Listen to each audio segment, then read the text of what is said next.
सबोपदेशक की पुस्तक को आपके साथ बांटना चाहेंगे।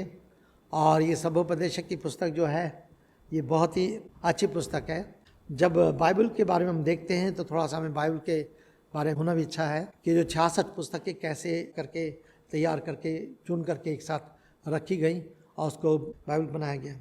बहुत सारी पुस्तकें और भी लिखी गई थी जो बाइबल में नहीं रखी गई हैं।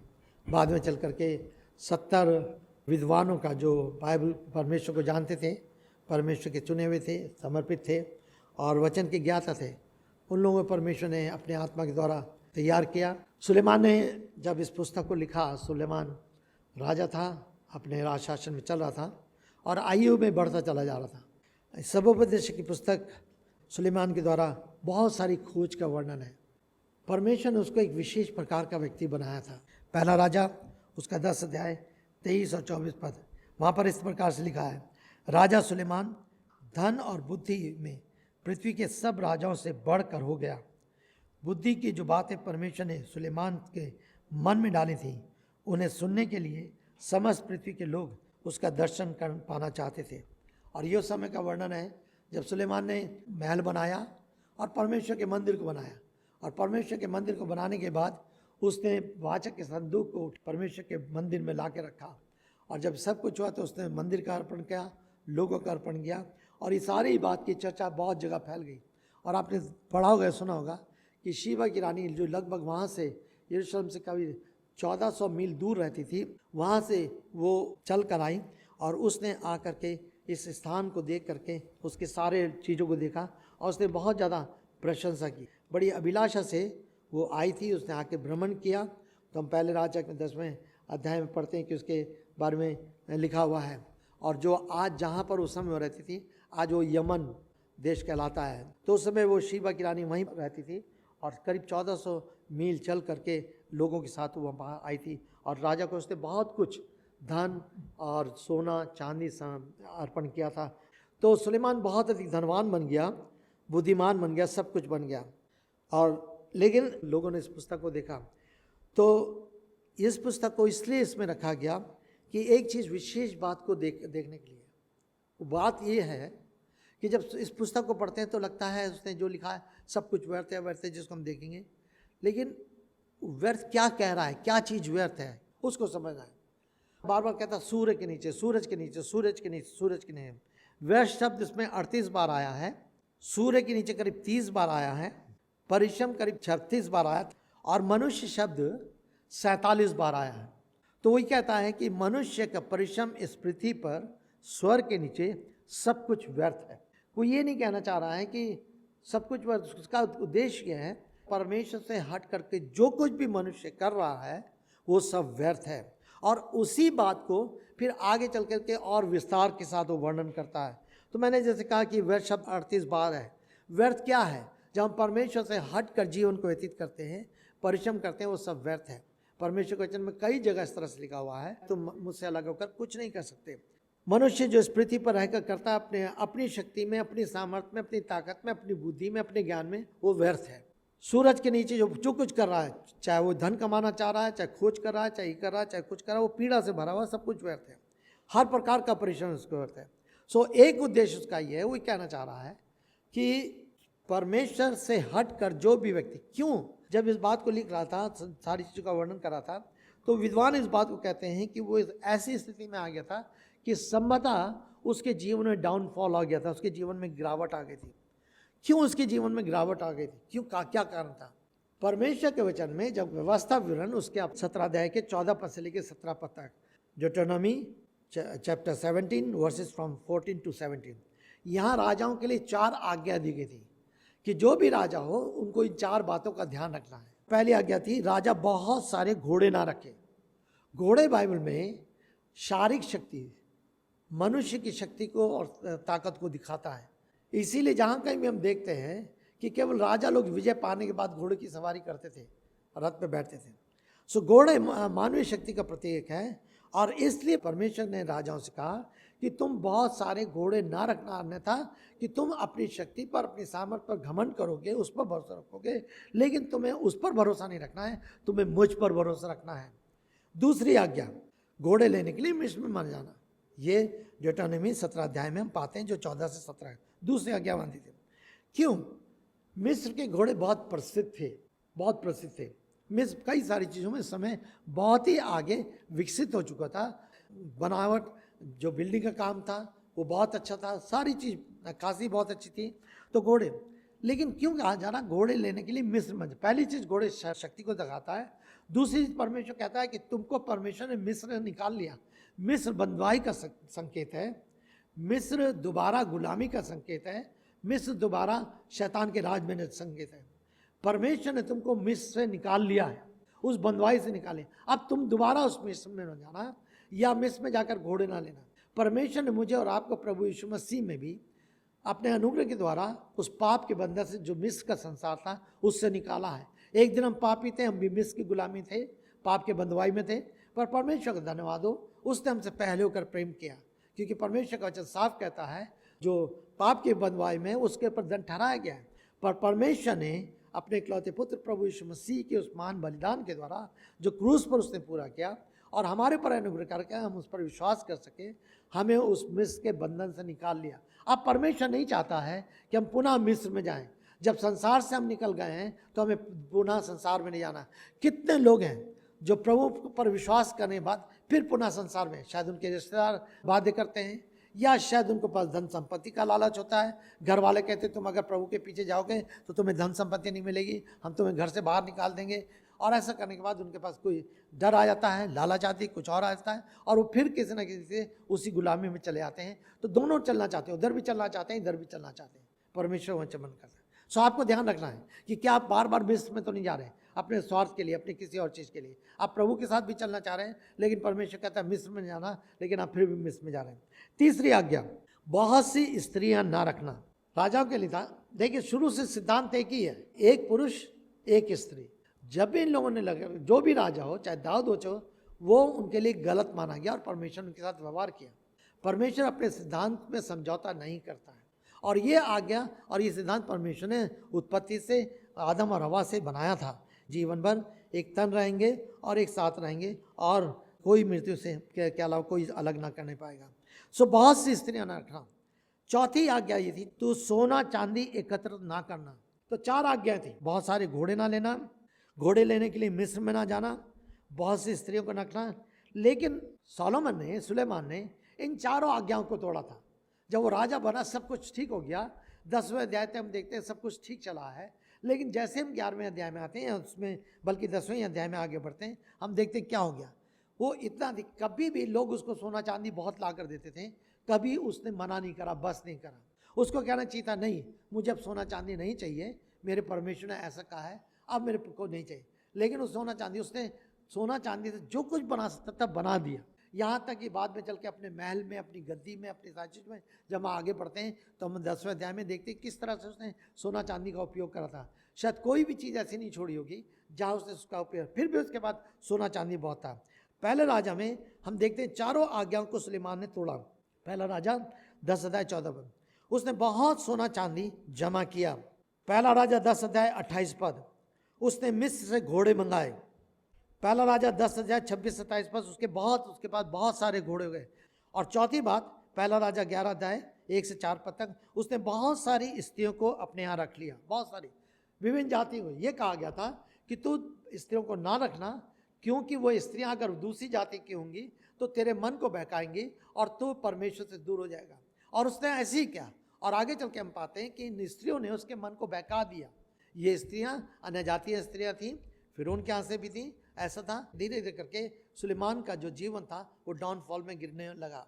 और ऐसी समय में, इसी पीरियड में वो लिख रहा है। सबोपदेश की पुस्तक कई बार ऐसा लगता है कि बहुत निराशा से भरी हुई है, लेकिन वास्तविकता ऐसा नहीं है। जरूर इसमें सब कुछ व्यर्थ वो अपने उस अनुभव को बांट रहा है कि इस समय में जो जिस परिस्थिति में वह रह रहा है, उस परिस्थिति में होकर वो क्या अनुभव कर रहा है, उस चीज़ को वो इस सबोपदेशक की पुस्तक में रह रहा है।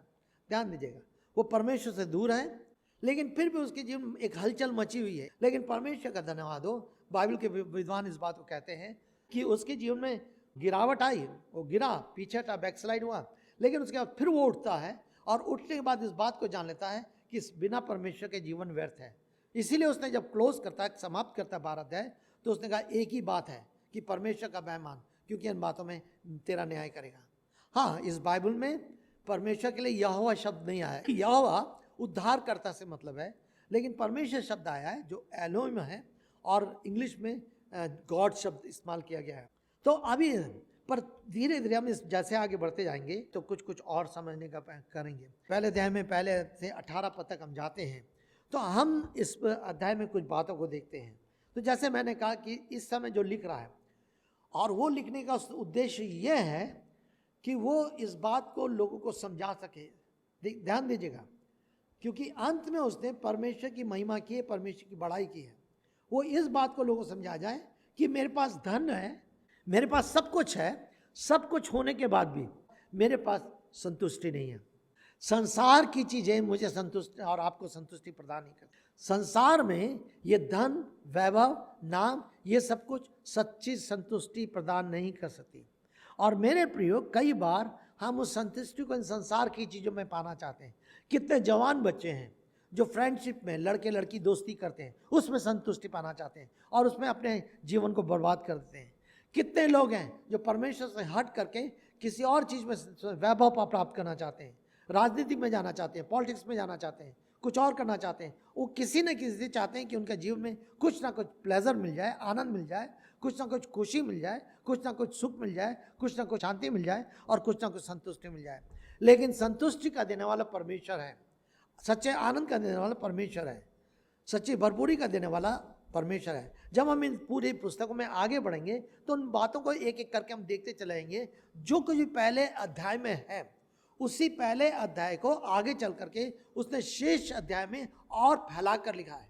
पहले अध्याय में कुछ मुख्य बातें हैं, लेकिन हम उसी बात को, पहले अध्याय की बातों को दूसरे अध्याय, तीसरे अध्याय में वो एक एक करके फैलाता चला जाता है, जिस चीज़ को हम देखते हैं। सो पहले अध्याय कहना चाहिए पूरी पुस्तक का एक निचोड़ है। वास्तविकता से उसका लिखने का तरीका यहाँ पर अलग है। लोग अगर ये कहते हैं कि भैया तुम ये काम मत करो, वो काम मत करो, वो मत करो, ऐसा मत करो, ऐसा मत करो, क्योंकि ऐसा होगा, लेकिन उल्टा कर रहा है। तुम्हें शांति नहीं मिली, तुम्हें आनंद नहीं मिला, क्योंकि तुम ये कर रहे हो। उसका कहने लिखने का तरीका ही है, बिल्कुल उल्टा कर दिया उसने। अगर ये कहता कि तुम ये ना करो, ये ना करो, ये ना करो, ये ना करो, क्योंकि तुम्हें शांति, आनंद और ये नहीं मिलेगा, लेकिन उसने उसको क्या करा, नहीं, तुम्हें शांति, आनंद नहीं मिले, जीवन व्यर्थ है, ये व्यर्थ है, व्यर्थ है, क्योंकि तुम ऐसा कर रहे हो। इसको इस तरह से समझाने का वो प्रयास कर रहा है। तो इन चीज़ों को जब लेकर के चलते हैं सबोपदेश में, तो सबोपदेश की पुस्तक हमें और अच्छी से समझ में आती है। प्रभु की सहायता से धीरे धीरे कोशिश करेंगे कि इन बातों को हम समझ सकें। पहले से 3 पद तक, बल्कि दूसरा पद जो है वो मुख्य पद कह सकते हैं। पद उसमें बहुत सारे ऐसे हैं जो हमारे प्रेरणा के लिए भी हैं, बहुत सारे, लेकिन कह रहा व्यर्थ व्यर्थ व्यर्थ व्यर्थ व्यर्थ। कौन है वो? लिख रहा अपने आप के लिए, यरूशलेम के राजा दाऊद के पुत्र, उपदेशक के वचन, उपदेशक के वचन। वो अपने आप को एक प्रीचर के रूप में रखता है, एक टीचर के रूप में रखता है। यह उपदेशक जो शब्द आया है, हिब्रू से इसका अनुवाद ग्रीक में, यूनानी में हुआ है। उसका अर्थ, असली अर्थ ये है कि वो एक शिक्षक है या एक प्रचारक है, और वो एक समूह को सिखा रहा है, एक असेंबली को सिखा रहा है, एक झुंड को सिखा रहा है। ये पहले पद में इस तरह से उसको समझाया गया है। और वो क्या कहना चाह रहा है? वो कहना चाह रहा है, उपदेशक कह रहा है, अर्थात टीचर कह रहा है, क्या कह रहा है? सब कुछ व्यर्थ है, सब कुछ व्यर्थ है, सब कुछ व्यर्थ है। वो कहना चाह रहा है। 5 बार इस शब्द आया है यहाँ पर इस पद में, व्यर्थ ही, व्यर्थ ही, व्यर्थ, व्यर्थ ही व्यर्थ, सब कुछ व्यर्थ है। अब इसका मतलब ये नहीं कि हम इस बात को कह सकें, लेकिन हमें समझना है जरूर सब कुछ व्यर्थ है। परमेश्वर का वचन कहता है तुम मुझसे अलग होकर कुछ नहीं कर सकते, कुछ नहीं कर सकते, कुछ नहीं कर सकते। अब क्या था उस व्यक्ति के बारे में? नए नियम में हम देखते हैं प्रभु यीशु मसीह, पतरस के बारे में। पतरस जाल डाल रहा है, प्रभु यीशु सुबह सुबह आए उसके पास, और उसके पास आते हैं पतरस, और वो थक गया, पसीने आ रहे हैं पूरे तरह से कि पतरस क्या हुआ? हमने रात भर जाल डाला, एक मछली नहीं आई है। तब प्रभु यीशु मसीह कहते हैं अच्छा दाहिने जाल डाल। और जब प्रभु यीशु मसीह कहते हैं दाहिने डाल जाल, वो पतरस तो बहुत अच्छा शुरू से शिकारी था, मछुआरा था, शुरू से मछली पकड़ने का उसको बहुत सब चीज़ जानता था वो, क्योंकि उसका वही व्यवसाय था शुरू से। प्रभु यीशु मसीह के पास आने से पहले वो मछुआरा था, उसको मालूम था कैसे जाल डालना है, कहाँ डालना है, क्या करना है। लेकिन ये कह रहा है रात भर मैंने जाल डाला लेकिन एक भी मछली नहीं। तब प्रभु कहता है अच्छा तुम दाने जाल डालो। और जब वो डाल जाते हैं तो इतनी मछली आई कि खींच नहीं पाए। क्या मतलब हुआ? जब प्रभु की उसने सुन ली, प्रभु की उसने मान ली, तो वही जाल भर गया। फिर से वही चीज़ आ रही है, हम परमेश्वर से अलग होकर कुछ नहीं कर सकते। हमें अपने जीवन में इस चीज़ को बैठाना है।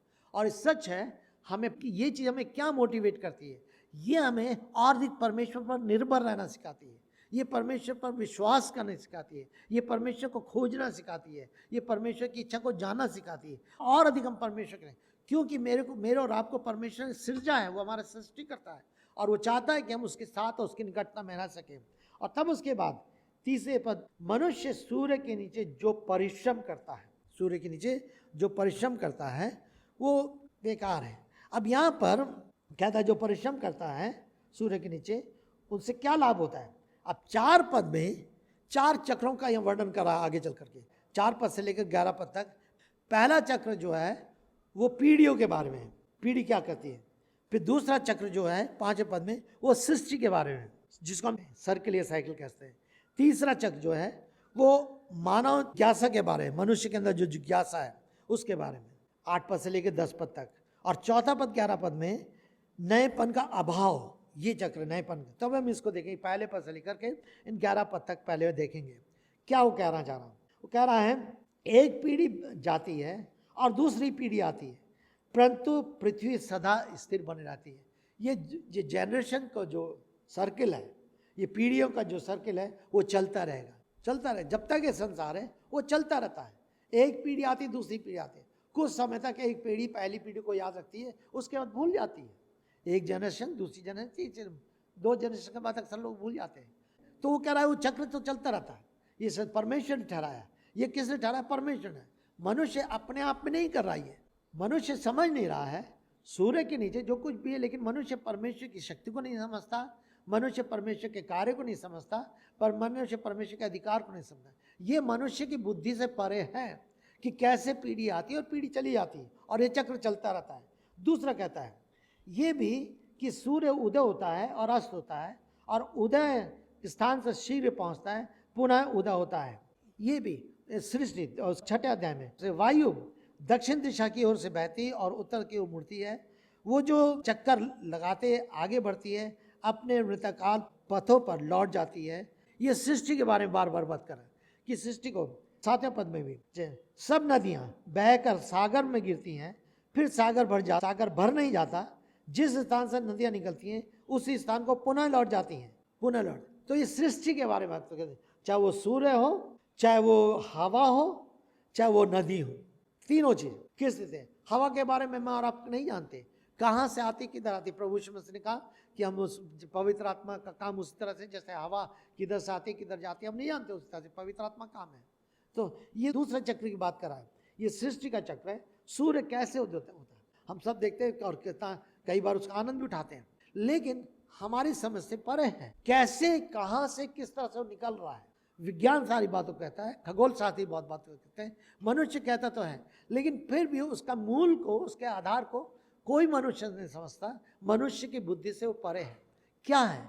अर्थात वो ऐसी चीज है जो मनुष्य के अधिकार में नहीं है, परमेश्वर के अधिकार में है। लेकिन परमेश्वर उसको, उस सूर्य से लोगों को गर्मी देता है, परमेश्वर सूर्य से लोगों को तपाता है, परमेश्वर सूर्य से प्रकाश प्रदान करता है। किस रीति से? वो मनुष्य ने नहीं बनाया है।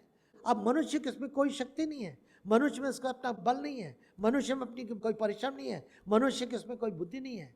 सूर्य के नीचे, अर्थात सूर्य परमेश्वर के अधिकार में है, उसकी सृष्टि है, वो चलाता है, वो उसको संचालित करता है, मनुष्य नहीं करता। और इसलिए मनुष्य के जो है सूर्य के नीचे जो कुछ भी करा वो व्यर्थ है, वो क्योंकि परमेश्वर से अलग है। इसी तरह से पानी के बारे में बताया, नदी के बारे में। अब नदी आप कहेंगे क्या तो समुद्र में मिलकर कैसे बले जाते? नहीं, आप जानते हैं पानी इकट्ठा होता है, फिर भाप बन के ऊपर होता है, फिर वर्षा आती है, फिर वो नदी में आती है और फिर उसके बाद बर्फ बनती है और उसके बाद फिर वो क्रिया चलती रहती है। पानी बहा, समुद्र में आया, भाप बन के ऊपर उड़ा, फिर परमेश्वर ने उसको कहीं बर्फ बनाया, कहीं वर्षा बनाई, कहीं कुछ बनाया और उसके बाद फिर उस तरह से तो क्रम चलता रहता है। ये मनुष्य के हाथ में नहीं है, मनुष्य इसको रोक नहीं सकता। तो क्या कह रहा है? यद्यपि वो इन सारी बातों का ऐसे समय कह रहा है, लेकिन वो फिर भी वो जानता है कि इसके पीछे परमेश्वर का सामर्थ्य हाथ है। तब उसके बाद 8वें पद से लेकर के 10 पद तक क्या कह रहा है तीसरे चक्र के बारे में? सब बातें थकाने वाली हैं, मनुष्य इसका वर्णन नहीं करता। आंख देखकर तृप्त नहीं होती और न कान सुनकर संतुष्ट होता है। अब ये मनुष्य के बारे में है कि मानव की जिज्ञासा क्या है। जो कुछ हो चुका वही फिर होगा, जो कुछ किया जा चुका वही फिर किया जाएगा, अतः सूर्य के नीचे कुछ भी नया नहीं। जो कुछ होता जा रहा, मनुष्य उत्पन्न हो रहा है, मनुष्य मर रहा है, मनुष्य काम कर रहा है, मनुष्य से कर रहा है, बारिश आ रही है, पृथ्वी आ रही है, भूचाल आ रहे हैं, भूकंप आ रहे हैं, ये हो रहा है, ये चलता रहेगा, ये परमेश्वर के। और मनुष्य इन चीज़ों को ना तो पहचान सकता है और ना इनसे संतुष्ट हो सकता है। संतुष्ट मुख्य डिजायर, अभिलाषा है मनुष्य के अंदर। मनुष्य भी अपने जीवन में संतुष्टि चाहता है, और मेरे प्रियो, संतुष्टि देने वाला केवल परमेश्वर है। पहली बात, अगर हम प्रभु को यीशु नहीं जानते तो हमारा जीवन बिना यीशु के संतुष्टि के बारे में सोच नहीं सकता। हम उसी तरह का जीवन व्यतीत करेंगे जैसे संसार का जीवन। तो प्रभु यीशु मसीह संसार में जब आए हैं तो वो केवल हमारे पाप से क्षमा करने के लिए नहीं आए, केवल हमारा को उद्धार देने के लिए नहीं, जरूर उद्धार देने के लिए आए, पाप क्षमा देने के लिए आए, लेकिन सुसमाचार जो है वो केवल प्रभु यीशु मसीह को स्वीकार करने तक सीमित नहीं है। अगर केवल जो सुसमाचार प्रचार करते हैं और केवल वहीं तक सीमित रहते हैं, वो पूरा सुसमाचार नहीं है। मैं अक्सर बोलता हूँ, लिविंग फेथ, सेविंग फेथ। एक विश्वास है जिसके द्वारा हम बचाए जाते हैं, लेकिन एक फेथ है, विश्वास है जिसके द्वारा हम अपने दैनिक जीवन को व्यतीत करते हैं।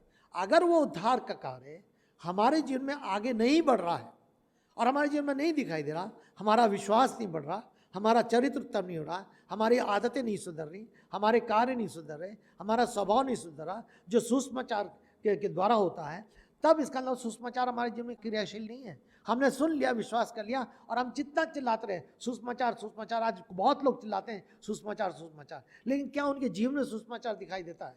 क्या उनके कार्य में सुसमाचार दिखाई देता है? क्या उनके व्यवहार में सुसमाचार दिखाई? सुसमाचार केवल शब्द नहीं है, सुसमाचार जीवन है। और हम शब्दों तक हमें सीमित नहीं रहा, और हमने इसको केवल आज शब्दों तक सीमित कर दिया है। और हमें सावधान रहना चाहिए कि सुसमाचार, और जब हम परमेश्वर के वचन को पढ़ते हैं तो हमें इस बात को देखना है, संतुष्टि केवल प्रभु यीशु मसीह में है। जब एक व्यक्ति प्रभु यीशु मसीह के पास आता है और उसके साथ रहता है तो बहुत सारी चीज़ों में धीरे धीरे परमेश्वर उसको संतुष्टि प्रदान करता चलाता है, और हम हर चीज़ में परमेश्वर पर निर्भर हैं। अब इसका मतलब ही नहीं कि हम जंगल में जाके बैठ जाते हैं या किनारे बैठ जाते हैं या फटे चित्र पहन के रहते हैं, ऐसा मतलब नहीं है। मतलब ये है कि हम उस तरह का जीवन व्यतीत करेंगे जिसमें धोखा, झूठ, छल ये नहीं रहेगा, और जो कोई ये परमेश्वर हमारे लिए उपाय करेगा हम उसके धन्यवादित होंगे, कृतज्ञ होंगे, आभारी होंगे, और उस तरह से जीवन को हम व्यतीत करेंगे। तब उसके बाद वो आगे कहता है 10 पद में, क्या कोई ऐसी बात है जिसके विषय कोई कहे इसे देखो ये नई है, ऐसा तो हमसे पहले युगों पूर्व वर्तमान था। पहले युगों पूर्व वर्तमान था, क्या मतलब है? उस समय का जो वर्तमान था वो भी ऐसी था।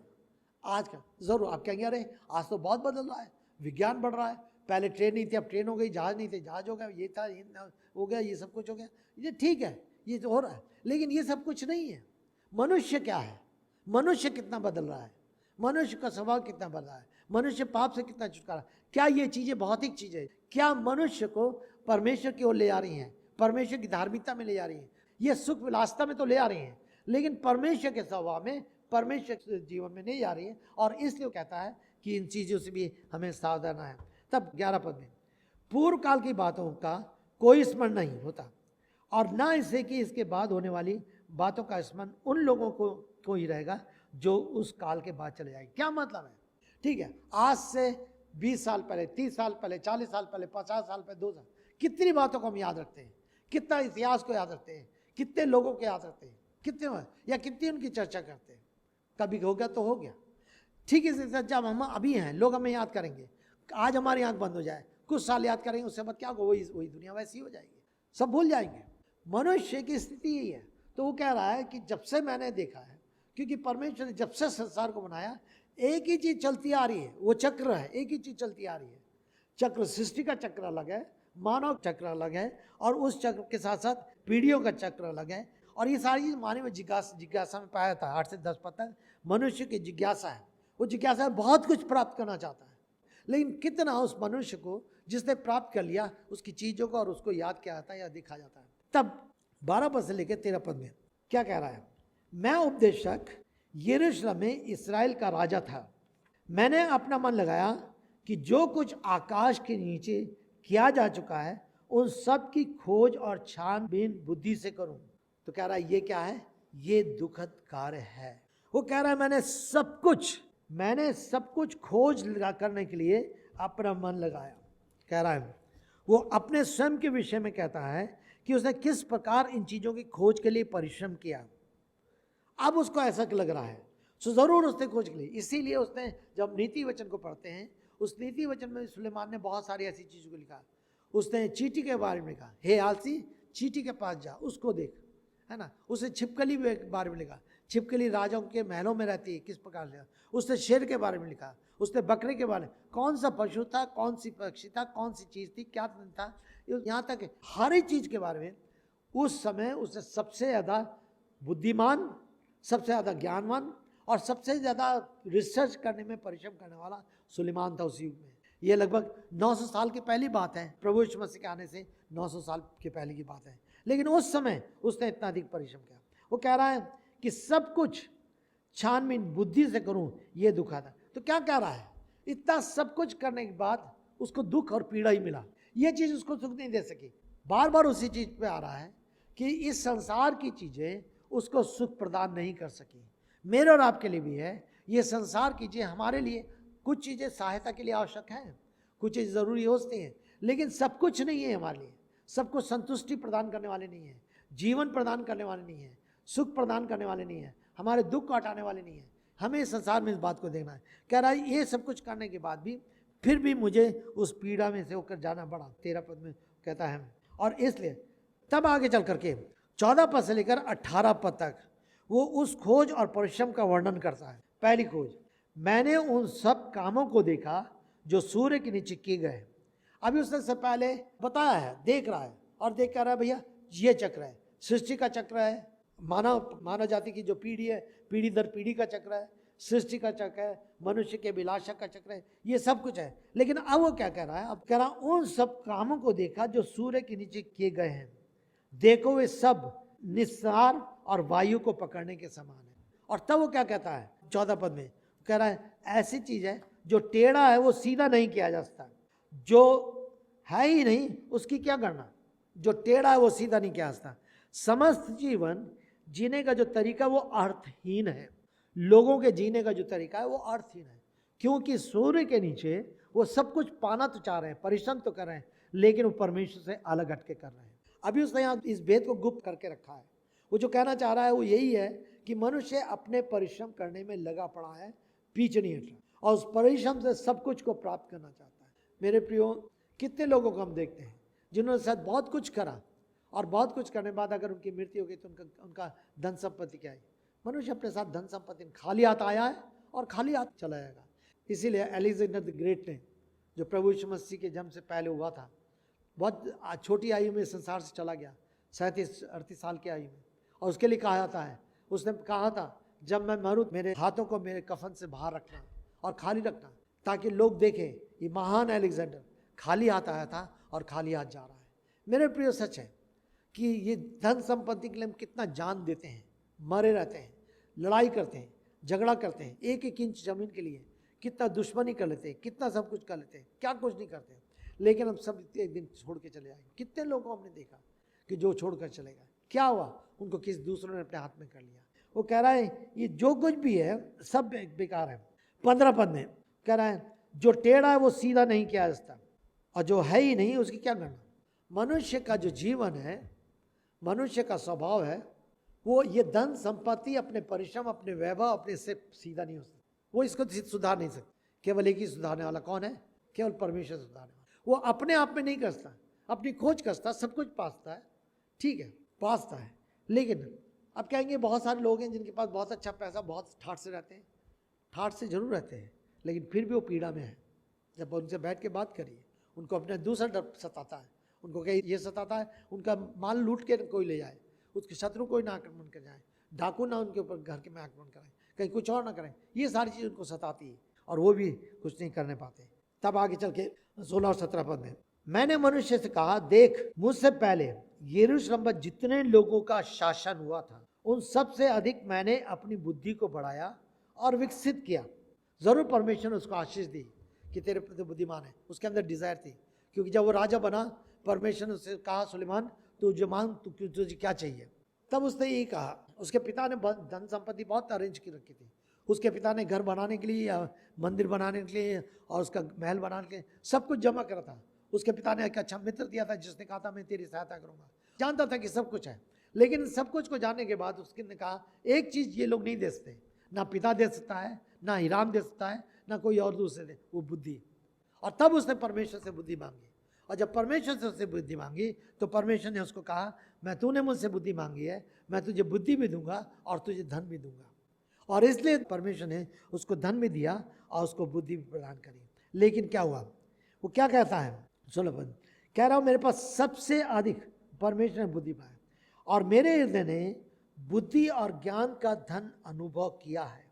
मैंने अनुभव किया है, मैंने उस बुद्धि का अनुभव किया, मैंने उस ज्ञान का अनुभव किया, मैंने उस धन का अनुभव किया जो मेरे पास था। उसके पास किसी चीज़ की कमी नहीं थी, किसी चीज़ का अभाव नहीं था। तो वो अपने व्यक्तिगत बारे में बार बार कहता है। तो जो कुछ भी उसने अनुभव किया है पहले अध्याय में उन सारी चीज़ों को लिखते हुए, तब आगे चल के दूसरे अध्याय से उनका एक ही चीज़ को विस्तार के साथ वो वर्णन कर रहा है। आगे चल के उसको बाद में देखेंगे। तब कह रहा है अनुभव किया, तब मैंने अपने हृदय बुद्धि को जानने और पागलपन तथा मूर्खता को समझने में लगाया और अनुभव किया कि ये वायु को पकड़ने के समान है। क्या मतलब, अब ये समझा, अर्थात क्या, अब वो अपनी बुद्धि पर निर्भर हो गया, अपने ज्ञान पर निर्भर हो गया और ऐसा में लगता है कि वो परमेश्वर से दूर हो गया। अरे मेरे पास बहुत बुद्धि है, मेरे पास बहुत धन है, मेरे पास बहुत सामर्थ्य है, मेरे पास बहुत योद्धा है, मेरे पास बहुत ये, मुझे किसी जरूरत नहीं। और धीरे धीरे ना चाहते हुए भी वो किसी न किसी से परमेश्वर से अलग हो गया। क्योंकि मैंने बताया कि बहुत सारी स्त्रियों से उसने विवाह कर लिया था। 1000 उसकी स्त्रियाँ थी, पत्नियाँ थी, उसके पास रखेल भी थी, बहुत ज़्यादा थी। और किस रीति से वो उसके मन को उसने बहकाया हुआ, किस रीति किस किस की सुनता, सारी चीज़ें। तो दोनों काम हो रहे हैं। अब परमेश्वर ने अद्भुत रीति से इसको तैयार किया और इसलिए ये सबोपदेशक पुस्तक मेरे और आप तक इसीलिए पहुंचाई गई है ताकि मैं और आप इसको समझ सकें किस प्रकार से ये सचमुच में ये चीज़ें क्या हैं। और तब उसके बाद क्या कहता है, ये सब पागलपन तथा मूर्खता को समझने में लगाया। कह रहा ये सब मेरे लिए पागलपन था, बुद्धि थी, ज्ञान था, धन था, सब कुछ था, मैं बेकार में लग गया इस खोजने के लिए। जब मैंने सब कुछ खोजना चाहा, अरे ये क्या है, ये क्या है, ये क्या है, ये, और जब मैं खोजता रहा तो मैंने देखा तो वायु को पकड़ने के समान है। इसमें मुझे कोई शांति नहीं मिली, इसमें मुझे कोई आनंद नहीं मिला, इसमें कोई संतुष्टि नहीं मिली, इसमें कोई छाव नहीं मिला, क्योंकि सब मेरा व्यर्थ था। क्यों, कारण क्या था, क्योंकि परमेश्वर से अलग था। अर्थात तो ये कहना चाह रहा है कि परमेश्वर से अलग को करके मैं कुछ नहीं कर सकता था। और तब उसके 18 पद में, क्योंकि अत्यधिक बुद्धि के साथ अत्यधिक दुख तथा ज्ञान बढ़ाने का परिणाम दुख को बढ़ाना है। इसका मतलब ये नहीं कि हमें बुद्धि की जरूरत नहीं है, इसका मतलब ये नहीं कि हमें ज्ञान की जरूरत नहीं है, इसका मतलब नहीं हमें खोज करने की जरूरत नहीं, इसका मतलब ये नहीं कि हमें पढ़ने की जरूरत नहीं। अरे सुलेमान ने कहा बहुत अधिक बुद्धि बनाना, बहुत अधिक ज्ञान बनाना ये बेकार है, इसलिए ना तो मैं किताब पढ़ूंगा, ना कुछ खोजूंगा, ना अपनी बुद्धि के लिए कोशिश करूंगा, ना पढ़ूंगा, क्योंकि व्यर्थ है। सुलेमान ये नहीं कह रहा, सुलेमान ने समझाना चाह रहा है। अगर हम याकूब में आते हैं तो याकूब की पत्री बहुत सुंदर रीति से उस ज्ञान के बारे में बताती है। याकूब उसका 3 अध्याय और 13 पद से, तुम में ज्ञानवान और समझदार कौन है, जो ऐसा वो अपने कार्यों को अच्छे चाल चलन से उस नम्रता सहित प्रकट करे जो ज्ञान से उत्पन्न होता है। परंतु यदि तुम्हारे हृदय में कटु, ईर्षा और स्वार्थी आकांक्षा हो तो गर्व ना करना और ना सत्य के विरोध में झूठ बोलना। 15 पद, ये तो वो ज्ञान है, ज्ञान नहीं जो ऊपर से उतरता है, वरन संसारिक, स्वाभाविक और शैतानी है। क्योंकि जहाँ डाह और स्वार्थी आकांक्षा होती है वहाँ बखेड़ा तथा हर प्रकार की बुराइयां भी होती हैं। 17 पद, परंतु जो ज्ञान ऊपर से आता है वो पहले तो पवित्र होता है, फिर मिलनसार, कोमल, विचारशील, करुणमय और अच्छे फलों से लदा होता है, स्थिर और कठिन। जो ज्ञान ऊपर से आता है, एक ज्ञान वो है जो मनुष्य अपने परिश्रम से प्राप्त करता है, लेकिन एक ज्ञान जो ऊपर से आता है। सुलेमान इन्हीं की बातें कर रहा है, सुलेमान यही बात कर रहा है कि वो ज्ञान जो परमेश्वर देता है, ऊपर से आता है, परमेश्वर सूर्य के ऊपर से आता है, उस ज्ञान की हमें खोज करनी है, उस बुद्धि की हमें खोज करनी है। जब वो ज्ञान और बुद्धि, तो हम परमेश्वर की निकटता में, हम परमेश्वर को पहचानते हैं, तब हमारे लिए ये सारी चीज़ें, चाहे वो सृष्टि हो, चाहे मनुष्य की सृष्टि हो, चाहे वो क्या नाम पीढ़ियों की बात हो, चाहे मानव हो, चाहे कुछ भी हो, तब हमारी दृष्टि में कुछ दूसरी, और तब फिर हम परमेश्वर के महान कार्य को देखते हैं, और महान कार्य को देख करके तब हम परमेश्वर का धन्यवाद करते हैं। तब हमारा हृदय परमेश्वर के प्रति धन्यवाद से भर जाता है, उसकी आराधना से भर जाता है। हम उसके सूरज को देख करके उसकी प्रशंसा और बड़ाई करते हैं।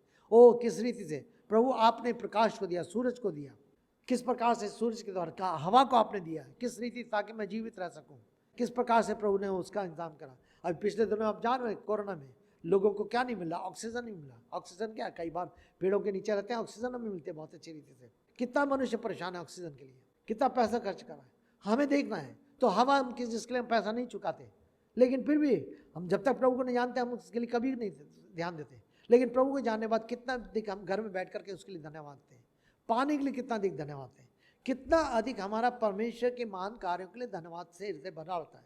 क्यों?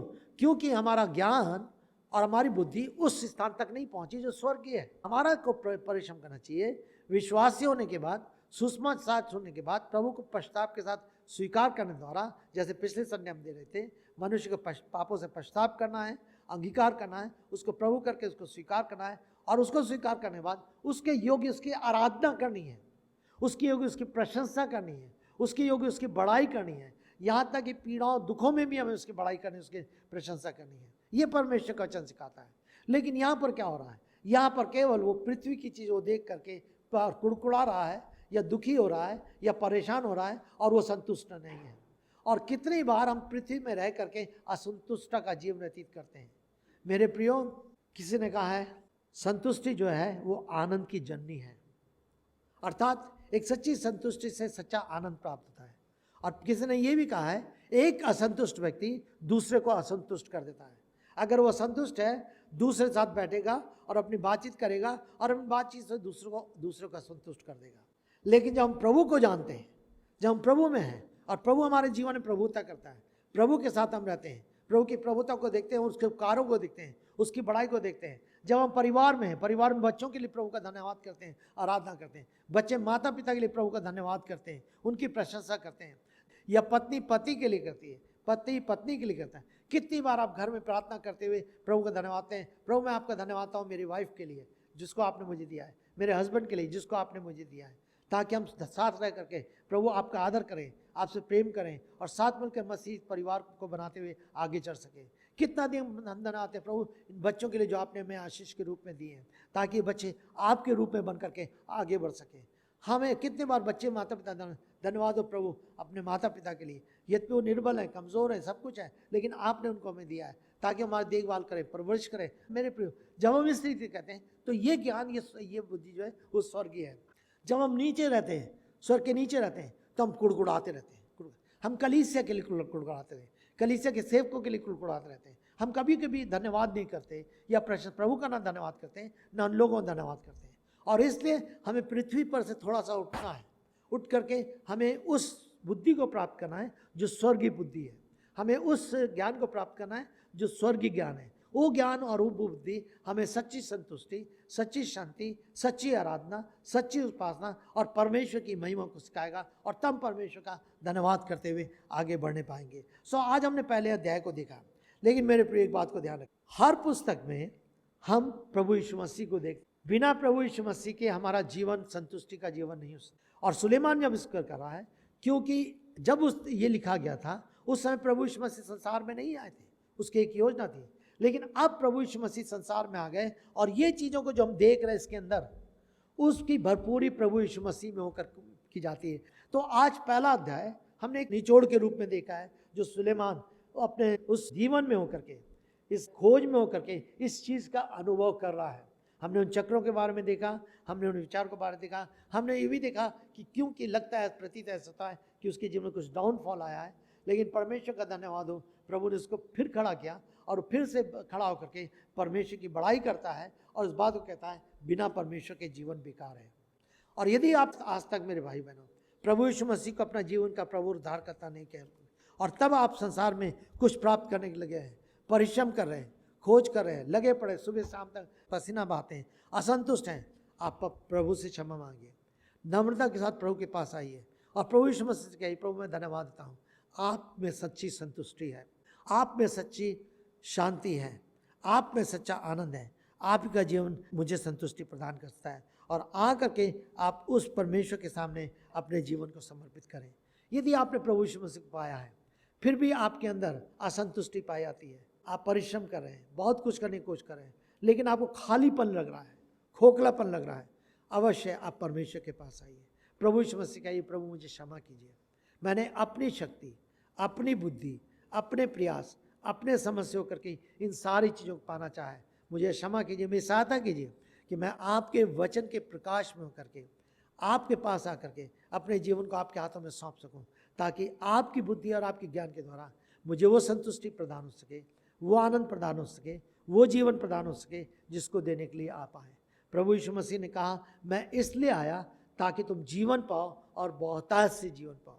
प्रभु यीशु मसीह ने उस स्त्री से कहा जो कुएं पे बैठी थी, यूहन्ना उसके 4 अध्याय में, तू ये जल पिएगी और फिर कहता है कि तुझ में से जल की नदियां बह निकलेंगी, अर्थात सोता बह निकलेगा। मतलब तेरे अंदर इतनी संतुष्टि होगी कि उसमें सोता निकलेगा और तू दूसरों को संतुष्टि देने पाएगी। देखते हैं 4 अध्याय में ऐसा हुआ ही। वो गांव में गई और गांव में जाकर उसने दौड़ के चिल्लाकर कहा, मुझे कृष्ण मिल गया है, मुझे कृष्ण मिल गया है। और ना केवल उसने जीवन पाया, लेकिन उसके साथ साथ बहुतों ने, पूरे गांव ने प्रभु यीशु मसीह को पाया है। मेरे प्रियो, ये सबोपदेशक केवल ज्ञान देने के लिए नहीं है, लेकिन परमेश्वर की ओर ले जाने के लिए है। पूरी पुस्तक धीरे धीरे हमें और अधिक परमेश्वर की निकटता मिल जाएगी, परमेश्वर की ओर ले जाएगी, वो बुद्धि प्रदान करेगी, वो ज्ञान प्रदान करेगी जिससे हम परमेश्वर को देख पाएंगे, समझ पाएंगे, पहचान पाएंगे और उसकी निकटता में होकर के उस जीवन में आगे बढ़ने पाएंगे। काश परमेश्वर मेरी और आपका सहायक हो। आइए हम प्रार्थना करेंगे।